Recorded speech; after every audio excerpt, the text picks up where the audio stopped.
everyone, and welcome to the ELLE Beauty Weekender presented by Tata Clique. I'm Sonakshi Sharma, ELLE's beauty writer, and today we are in conversation with the lovely Luke Coutinho, who is a holistic lifestyle coach. Hi, Luke. How are you doing today? I'm doing well, Sonakshi. Thank you for having me. How's your day going? It's amazing. We have great weather, had some sunshine, some rain. It's a fab day. What about you? How's your day going for you? Lovely. We've just been prepping for this session and we're very excited to have you at the ELLE Beauty Weekender, and we're hoping to learn a lot from you about holistic wellness and well-being. So should we just jump right in? Let's do that. Lovely. All right. So my first question, Luke, to you would be, how would you define holistic well-being? Because it's a broad term and it's talked about essentially everywhere. But then is there something that you could give as an expert input? There's something that people don't know and like the true meaning of the term. So I'll simplify it. Holistic wellness is when you look at the body as a whole. You don't just look at diabetes as sugar levels. You don't just look at heart disease as the heart.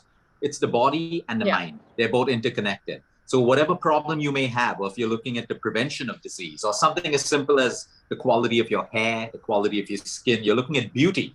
You got to look at it holistically, not just what goes on you from outside, but what's also happening on the inside.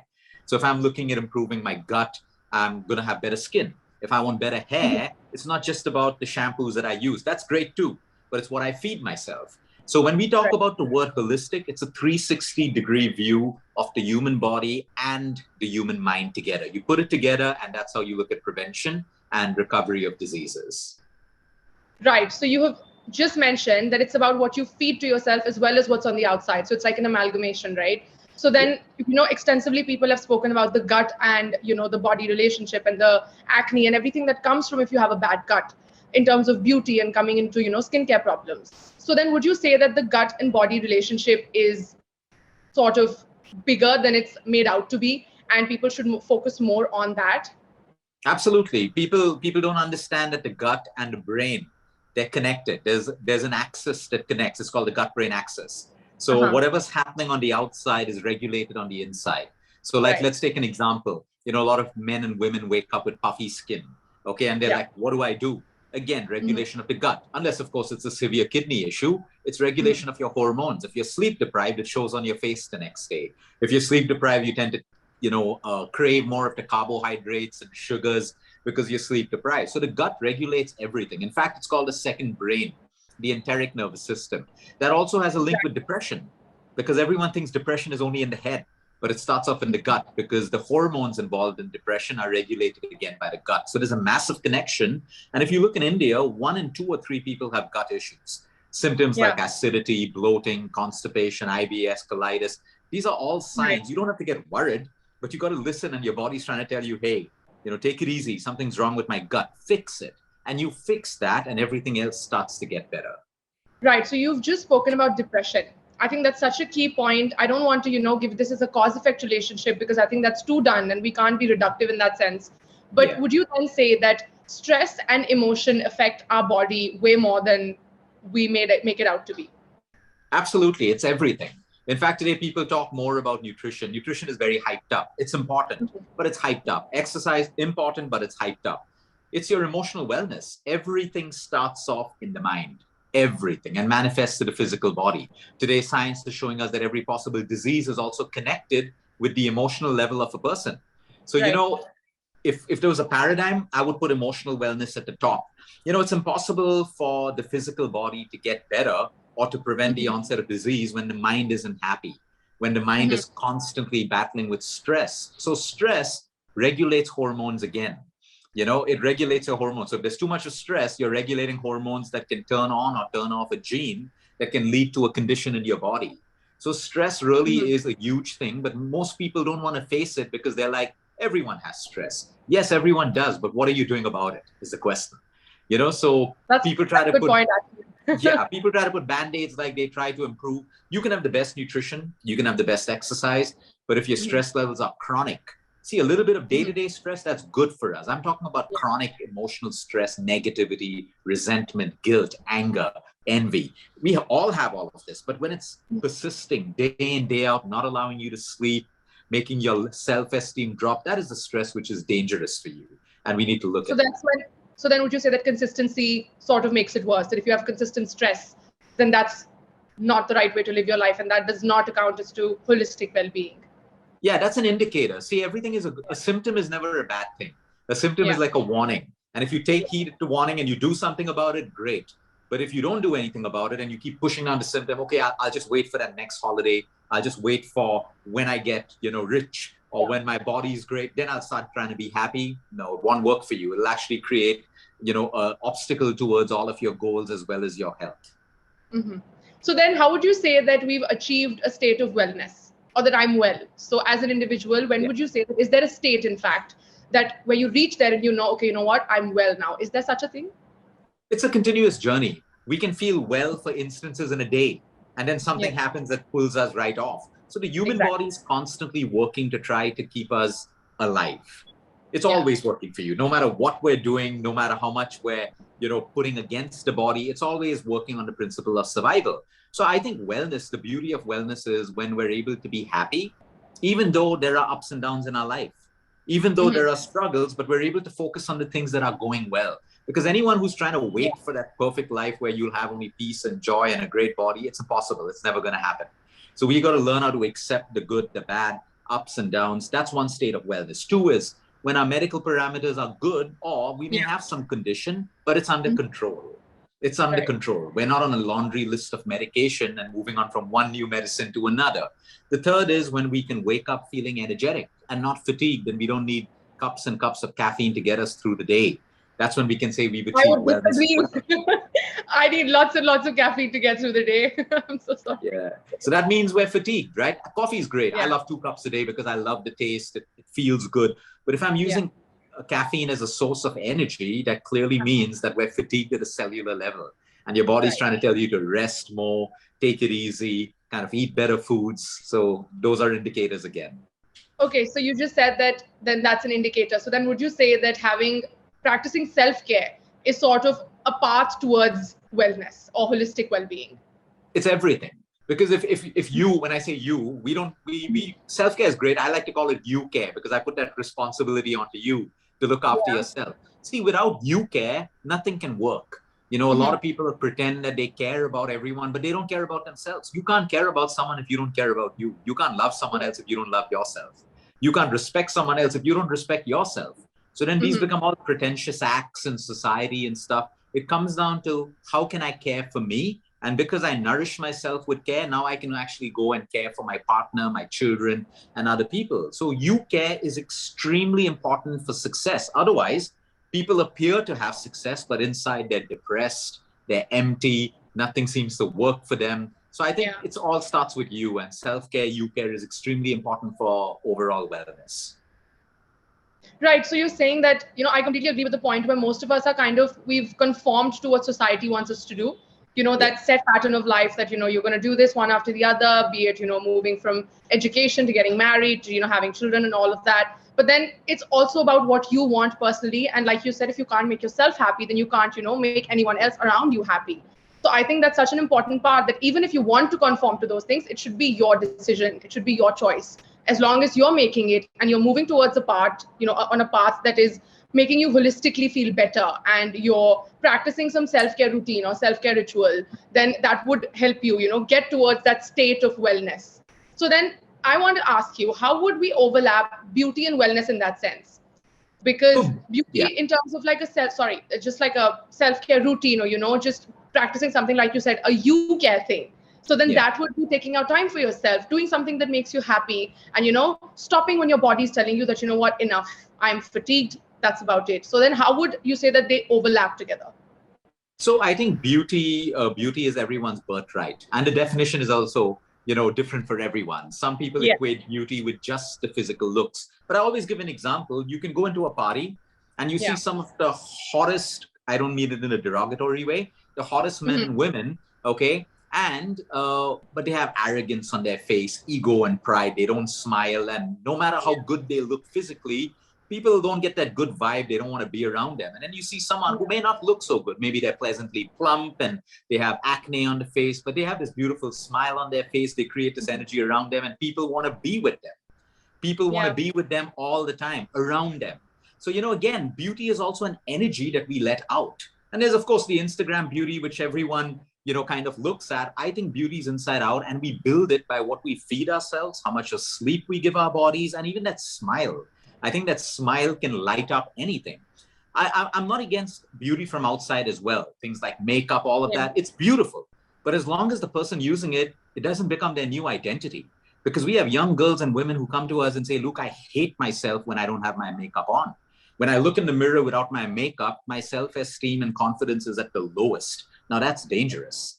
Because then every time you don't have your makeup on, your self-esteem goes down, you don't love yourself, which means you're dependent on something external to increase your self-esteem. So there's a fine line between real beauty and everything that happens in the world. And I think when people put it together, okay, that is what success is. That I can feel good about myself, whether I have makeup on or whether I don't. Everyone wants to look good. There's nothing wrong. There's nothing vain in that.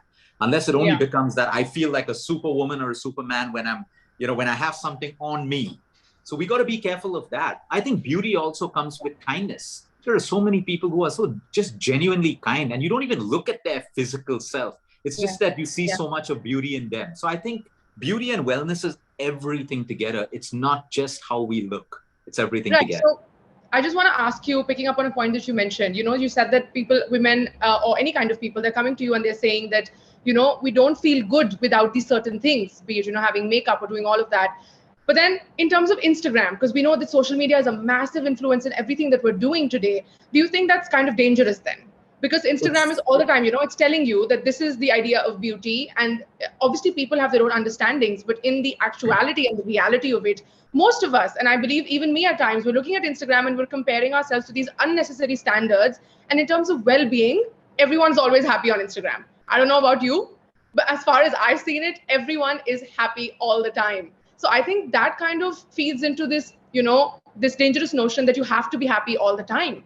And, you can't feel these emotions. But then doesn't that also count into holistic well-being, that you should know and accept that when, on days when you're not feeling your best self, or you don't want to go out and make an effort, sometimes you just want to, take it easy for a day. So you think that social media kind of plays an important role in well-being then? Absolutely. It can be extremely destructive. And I think the rate of depression today and unhappiness is mainly because of social media. Now, it's not a bad thing. It's the person behind social media. If you have linked your self-esteem, okay, with what you see on social media, it's going to be at the lowest.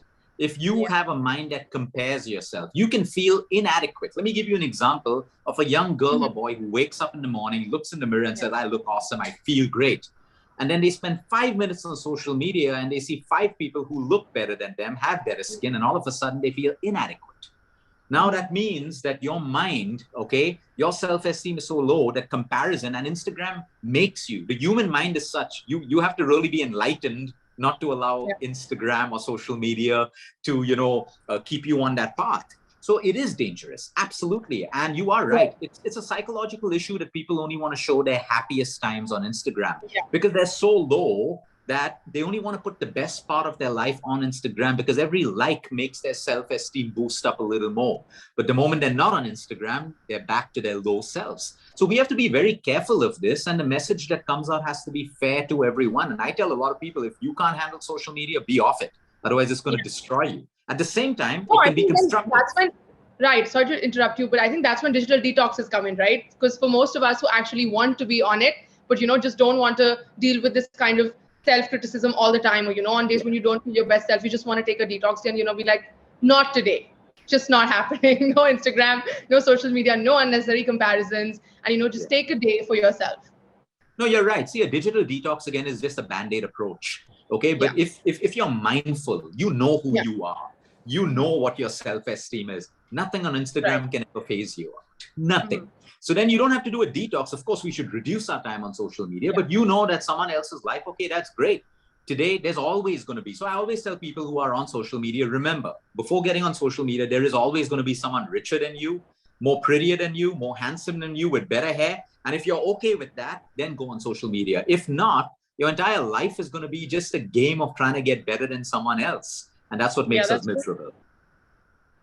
Right. So in terms of, we can't not talk about the elephant in the room. The lockdowns, they've literally just pushed us all indoors and we're all the time just working continuously, and the havoc that this has caused on our working schedules, especially most of us that are working from home all the times. I mean, we have the luxury. There are people who are still essential workers and are going out and making a difference.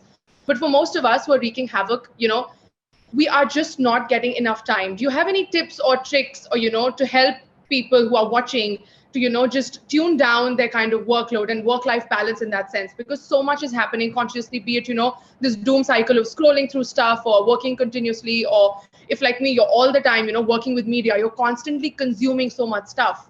So do you have any tips or tricks that you could give us that would help people understand that what, it's okay, you can just deal with it in a constructive manner? So I think the best thing is it's a physical activity that we have to do every day. Make a timetable, go back to school. When you plan your day, like if I have planned 1 hour for my workout, 7 hours for sleep, I'm left with 16 hours in a day. Now, out of that, how much time for my loved ones and my family? How much of work time does that leave me with? And plan it. If you don't plan it, it's very easy when you're working from home to take advantage of the time that you would have actually saved from travel when you were going to work and stuff. So if you have no planning and organization, the day is going to get the better of you. It all comes down to planning and organizing. You can fit everything that you want in your day. We deal with billionaires in the world, the most busiest people. But yet when we sit down with them and plan their day, they're left with 4 to 5 hours that they're like, wow, I didn't know I have this time free. And now you can use that time for so many other things. If not, then there's an expectation from people that, hey, you're at home, big deal, just finish this project. But you got to have your boundaries in line. You got to plan your time. Otherwise, what's going to happen is social media and, gadgets are they're designed for us to be on it for a longer time. That's why it's so interesting, because of the dopamine. So we also have to use something called self-restraint. That if I plan 15 minutes for Instagram right now, I'm going to get off in 15 minutes. If you go on without a plan, that 15 minutes is going to become 2 hours. So it honestly comes down to planning again, organizing, a little bit of self-restraint and a little bit of discipline. And you can have the best of everything. A little bit of social media, a little bit of your work, and whatever it takes to make you happy at the end of the day. Yeah. I think that's such good advice, because especially for someone like us, and I'm sure people who are working in the media consciously, especially even all other, people who are just working from home in corporate or whatever, just making an effort to do some physical exercises, or, just getting out of the rut of your routine and taking some time at the end of the day to, speak to your family members and do something constructive in that time, which is not just, about work, would really, I feel, benefit people in terms of holistically getting a better work-life balance. Because like you said, that in terms of what you're putting inside your body and putting on it, they are, I would say, equally important. I know you would say that holistic well-being comes on top, but I would say they're sort of equally important. And I feel like a balance in life is kind of key towards however we want to, make the best of our day, or however we want to make the best of our life. Those are the conscious choices that we make every day, to try to understand that, okay, this is where I am today and this is where I need to go. Like you said, it's a journey. Right. Absolutely. And I would add in meditation over there. The busier you are, like we handle the top journalists across the country. Okay, they're extremely busy. I know their schedule. I can't tell them that, do this at this time, because their schedule changes. But then all the more need to connect within that 30 minutes, 20 minutes of meditation. So it grounds you. And then you go out into your day. So the day is busy, but it doesn't control you. You're still in control. You can have 100 things in front of you, but you know very calmly where you give your attention, where you give, without getting pulled into chaos. So I think mindfulness is extremely important for people in the media, for everyone, because from mindfulness, we operate with more clarity, no matter how busy our day is. No, I completely agree with you. I mean, even people who are not working at home, or even students, anybody in that matter, for holistic well-being, I think it's essential that you, like you said, plan your day, give priority and attention to stuff that is important to you. And then hopefully you're not going to be as fatigued and as tired at the end of the day. And you're going to be moving towards a better balance in your life. Absolutely. Absolutely. Yeah. I think that brings us to the end of our session, Luke. Thank you so much. It was lovely speaking to you. I had so much to learn from you, and I hope everyone watching also did. And thank you so much for joining us. Thank you, Sonakshi. Thank you, everyone. Bye-bye. Thanks, guys. Bye-bye. Okay, bye.